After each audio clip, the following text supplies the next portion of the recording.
১১ থেকে ২০ গ্রেড সরকারি চাকরির লিখিত পরীক্ষার প্রস্তুতির বাংলা সাহিত্য বিষয়ের নতুন আরেকটি লেকচারে আপনাদের সবাইকে জানাচ্ছি স্বাগতম।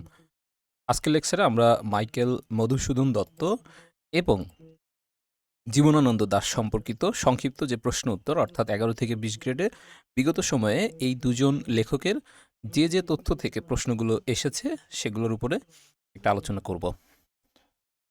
মাইকেল মধুসূদন দত্ত জন্ম এবং মৃত্যু। জন্ম হচ্ছে যশোরের কেশবপুর উপজেলার কপোতাক্ষ নদীর তীরে অবস্থিত সাগরদাড়ি গ্রাম এবং মৃত্যু হচ্ছে কলিকাতার আলিপুর হাসপাতালে। জন্ম হচ্ছে 1824-এর 25 জানুয়ারি এবং মৃত্যু হচ্ছে 1873-এর 29 জুন। মাইকেল মধুসূদন দত্তের ছদ্মনাম হচ্ছে টিমোথি পেনপয়েম। মাইকেল মধুসূদন দত্তকে যে সমস্ত বিষয়ের জনক বলা হয় তিনি হচ্ছেন বাংলা কাব্য সাহিত্যে আধুনিকতার জনক। বাংলা সাহিত্যে সনেটের জনক বলা হয় মাইকেল মধুসূদন দত্তকে। মাইকেল মধুসূদন দত্ত কর্তৃক বাংলা সাহিত্যের সার্থক নাট্যকার হচ্ছেন তিনি। তার প্রথম সার্থক নাটক হল শর্মিষ্ঠা, যেটা 1859 সালে প্রথম প্রকাশিত হয়। বাংলা সাহিত্যের প্রথম সার্থক মহাকাব্যর রচয়িতা হচ্ছেন মাইকেল মধুসূদন দত্ত। প্রথম সার্থক মহাকাব্য হচ্ছে মেঘনাবধ, যেটা 1861 সালে প্রকাশিত হয়। বাংলা সাহিত্যের প্রথম সার্থক ট্র্যাজেডি রচয়িতাও মাইকেল মধুসূদন দত্ত। তার প্রথম সার্থক ট্র্যাজেডি হল কৃষ্ণকুমারী। বাংলা সাহিত্যের প্রথম অমিত্রাক্ষর ছন্দের রূপকার বা আবিষ্কারক হচ্ছেন মাইকেল মধুসূদন দত্ত। বাংলা সাহিত্যের প্রথম প্রহসন রচয়িতা, যেটার নাম হচ্ছে একই কি বলে সভ্যতা এবং বুড়ো শালিকের ঘাড়ে রো, এটি রচয়িতা হচ্ছেন মাইকেল মধুসূদন দত্ত। বাংলা সাহিত্যের প্রথম বিদ্রোহী কবি বলা হয় মাইকেল মধুসূদন দত্তকে। বাংলা সাহিত্যের প্রথম পত্রকাব্যকার মাইকেল মধুসূদন দত্ত। তার প্রথম পত্রকাব্য হল বীরাঙ্গনা। আরেকটি তথ্য সেটা হলো পত্র উপন্যাস রচয়িতাকে, সেটা যদি বলা হয় তাহলে বাংলা সাহিত্যের প্রথম পত্র উপন্যাস রচয়িতা হচ্ছেন কাজী নজরুল ইসলাম এবং পত্র উপন্যাসটির নাম হচ্ছে বাঁধনহারা। মাইকেল মধুসূদন দত্তের প্রথম ও সর্বশেষ রচিত প্রকাশিত গ্রন্থ, প্রথম রচিত প্রকাশিত নাটক হচ্ছে শর্মিষ্ঠা, যেটা 1859 সালে প্রথম প্রকাশিত হয়। প্রথম রচিত কাব্যগ্রন্থ হচ্ছে দ্য ক্যাপটিভ লেডি, যেটি 1849 সালে প্রকাশিত হয়। মাইকেল মধুসূদন দত্তের সর্বশেষ রচিত বিয়োগান্তক নাটক হচ্ছে মায়াকানন। সনেট রচনা। বাংলা সাহিত্যের প্রথম সনেট সংকলন হচ্ছে চতুর্দশপদী কবিতাবলী, যার রচয়িতা হচ্ছেন মাইকেল মধুসূদন দত্ত। বাংলা সাহিত্যের প্রথম সনেট কবিতা হচ্ছে বঙ্গভাষা, রচয়িতা মাইকেল মধুসূদন দত্ত। বিভিন্ন ছন্দে রচনা। অমিত্রাক্ষর ছন্দের প্রথম প্রয়োগ ঘটান পদ্মাবতী নাটকে। অমিত্রাক্ষর ছন্দের প্রথম সফল বা সার্থক প্রয়োগ ঘটান তিলোত্তমা সম্ভব কাব্যে। অমিত্রাক্ষর ছন্দে রচিত মেঘনাদবধ কাব্য, বীরঙ্গনা কাব্য এবং মিত্রাক্ষর ছন্দে রচিত হচ্ছে ব্রজাঙ্গনা কাব্য। রচিত নাটক। মাইকেল মধুসূদন দত্তের রচিত নাটক হচ্ছে কৃষ্ণকুমারী, পদ্মাবতী, শর্মিষ্ঠা, মায়াকানন, হেক্টর বধ ইত্যাদি। ১১ থেকে ২০ গ্রেড চাকরির পরীক্ষায় আসা মাইকেল মধুসূদন দত্ত এবং তার সাহিত্য সৃষ্টিকর্ম সম্পর্কিত প্রশ্ন।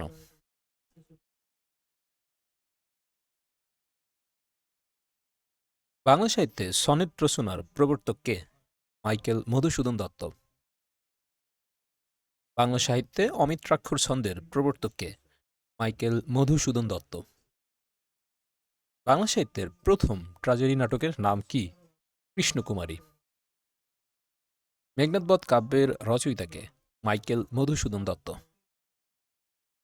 মাইকেল মধুসূদন দত্তের বীরঙ্গনা কাব্য কি ধরনের রচনা? পত্রকাব্য।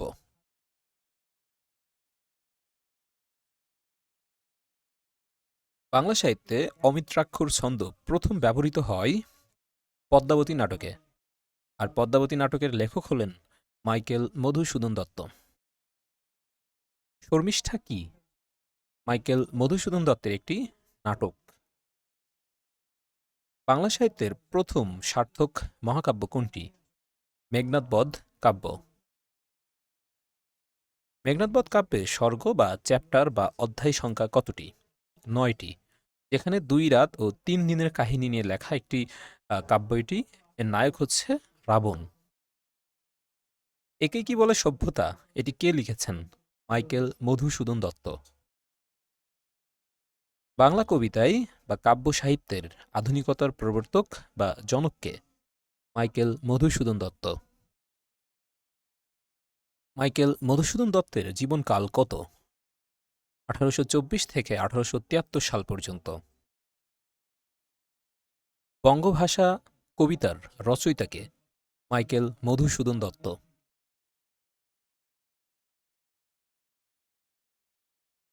কৃষ্ণকুমারী নাটকের নাট্যকার কে? মাইকেল মধুসূদন দত্ত। দত্তকুলোদ্ভব কবি কে? মাইকেল মধুসূদন দত্ত। দত্তবংশে জন্ম নেয়া কবি কে? মাইকেল মধুসূদন দত্ত। প্রথম বাঙালি সনেটকার কে? মাইকেল মধুসূদন দত্ত। বাংলা সাহিত্যে সার্থক মহাকাব্য রচনা করেছেন কে? মাইকেল মধুসূদন দত্ত। বাংলা সাহিত্যের সার্থক মহাকাব্য হল মেঘনাদ বধ কাব্য। ক্যাপটিভ লেডি কার রচনা? মাইকেল মধুসূদন দত্ত।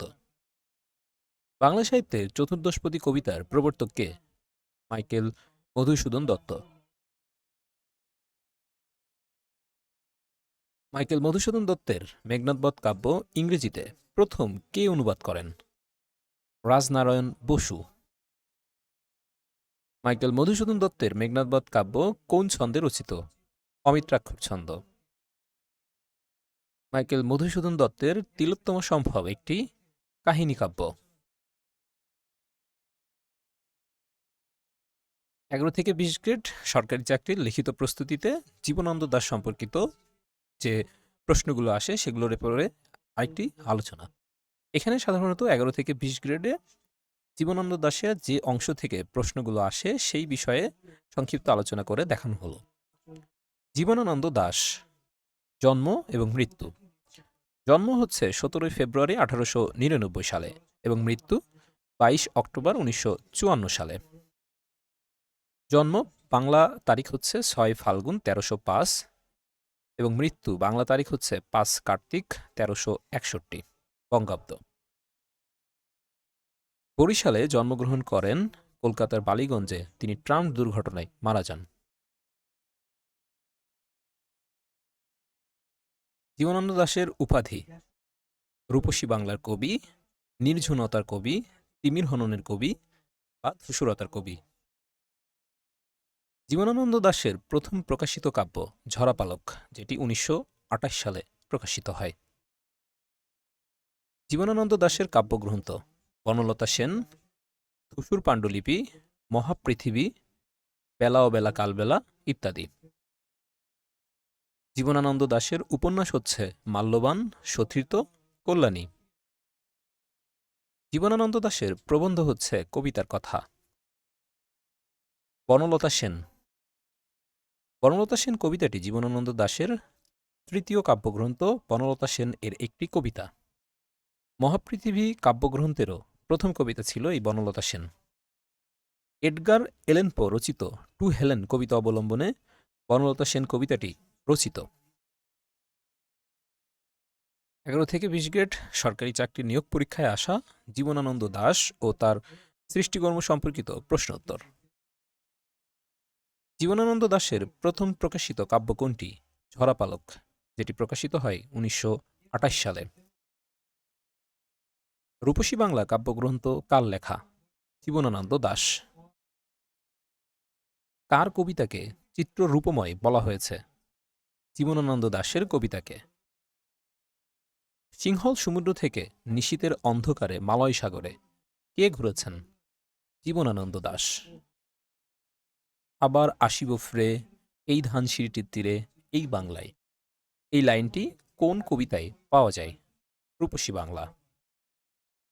কাজী নজরুল ইসলামের জন্ম ১৮৯৯ সালে। আরেকজন কবিও এই একই বছরে জন্মগ্রহণ করেন। তিনি কে? জীবনানন্দ দাশ। কবি জীবনানন্দ দাশের প্রথম কাব্যগ্রন্থ কোনটি? ধূসর পাণ্ডুলিপি। কুয়াশার বুকে ভেসে একদিন আসিব এ কাঁঠাল ছায়ায়, কে আসবেন? জীবনানন্দ দাশ। জীবনানন্দ দাশের একটি বিখ্যাত কবিতার নাম লিখুন। বনলতা সেন। জীবনানন্দ দাশকে নির্জনতম কবি বলে আখ্যায়িত করেন কে? বুদ্ধদেব বসু। ধূসর পাণ্ডুলিপি কার লেখা? জীবনানন্দ দাশ। পাখির নীড়ের মতো চোখ তুলে নাটোরের বনলতা সেন। এখানে নীড় শব্দটি কোন অর্থে ব্যবহৃত হয়েছে? নান্দনিক অর্থে।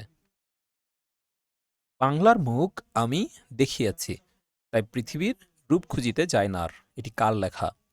জীবনানন্দ দাশের লেখা। রূপসী বাংলার কবিকে? জীবনানন্দ দাশ। সমস্ত দিনের শেষে শিশিরের শব্দের মতো সন্ধ্যা নামে। এটি কার লেখা? জীবনানন্দ দাশ। সুরঞ্জনা, ওইখানে যেও নাকো তুমি। কোন কবি এই কথা বলেছিলেন? জীবনানন্দ দাশ।